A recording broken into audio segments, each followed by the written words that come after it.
নরসিংদীতে গত বছর ৬৭টি হত্যার ঘটনা ঘটেছে। খুন হয়েছেন রাজনীতিবিদ ও জনপ্রতিনিধি। রায়পুরার চরাঞ্চলে এসব ঘটনা বেশি ঘটছে, যেখানে টেটা যুদ্ধ স্বাভাবিক ঘটনা। আর শুধু রায়পুরায় ৫ বছরে ২ ইউপি চেয়ারম্যান সহ অন্তত ১০০ জন খুন হয়েছেন।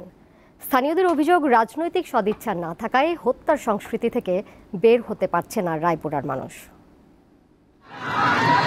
টেটা যুদ্ধ নরসিংদীর রায়পুরা চরের নীলক্ষা, বাঁশগাড়ি, মির্জার চর ও পাহাড়তলি সহ ৬টি ইউনিয়নের খুব স্বাভাবিক ঘটনা। গত ৫ বছরে চরে টেটা ও গুলিবিদ্ধ হয়ে মারা গেছেন বাঁশগাড়ি ও মির্জার চর ইউনিয়ন পরিষদের চেয়ারম্যান সহ অন্তত ১০০ জন। পুলিশের তথ্যমতে শুধু গত বছরই নরসিংদীতে ৬৭টি খুন হয়। সবচেয়ে বেশি হয় রায়পুরাতে। অভিযোগ রয়েছে প্রকৃত অপরাধের সংখ্যা অনেক বেশি। নরসিংদীর রায়পুরা উপজেলার ৬টি ইউনিয়নে যেতে হলে পার হতে হবে এই নদী। আর এই নদী পার হতে হলে উঠতে হবে ফেরিতে অথবা নৌকায়।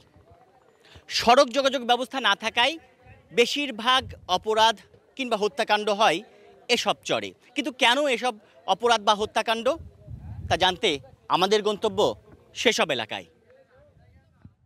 আমাকে মারছেন, আমি আপনাকে মারছি, মারার পর না আপনাকে আমার মারতে হবে। আমার যদি সামর্থ্য শক্তি থাকে আমার আইতাতে আমি আপনাকে মারলাম। ইলেকশন লইয়া মারামারি করে, এরপর রাজনীতি লইয়া মারামারি করে, আর কি মারামারি হয়, মার্ডার হয়, অনেক অগণিত মার্ডার হয়েছে। আগে টেরা দিয়ে গায়ে গায়ে হইতো, ফাগুন দিয়ে বলম দিয়ে গায়ে হইতো, অনেকবার ডাইরেক্ট শট মেরা দেয়। বাঁশগাড়ির দই এক দাগে মরছে ৫ জন, এরপরে অন্য অন্য গ্রামও ১ জন ২ জন মরছে। হত্যাকাণ্ড বেশি ঘটছে নির্বাচনের সময়। এখনো চর এলাকায় এমন লোক রয়েছেন, কয়েকটা মার্ডার কেসের ওয়ারেন্টভুক্ত আসামি প্রকাশ্য চলাফেরা করছে, মদের সাথে ওঠা বসা করছে।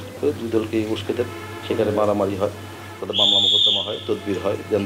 14 সালের পর থেকে মাননীয় সংসদ সদস্য উনিই তো রায়পুরার সংসদ, উনি সবকিছু উনি নিয়ন্ত্রণ করেন। দলাদলি, হ্যাঁ, প্রতিহিংসা রাজনীতি, এইসবই মেয়ের উদ্দেশ্য। বিচার হয় না কেন তাহলে এগুলো? দিনের পর দিন পড়ে আছে, বিচার হয় না। পুলিশ বলছে আসামি বেশি হওয়ায় অনেক ক্ষেত্রে মামলার গ্রহণযোগ্যতা কমে। তো এই গোষ্ঠীগত ঘটনার ক্ষেত্রে আসামিদের সংখ্যাটা অনেক বেড়ে যায় এবং সবাই মানে পাল্টাপাল্টি মামলা হামলার শিকার হয় অনেক ক্ষেত্রে। নরসিংদীর রায়পুরায় কেন এত হত্যাকাণ্ড?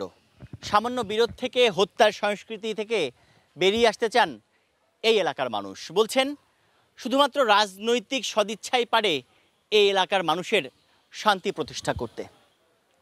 তানভীর খন্দকার, দীপ্ত সংবাদ, নরসিংদী।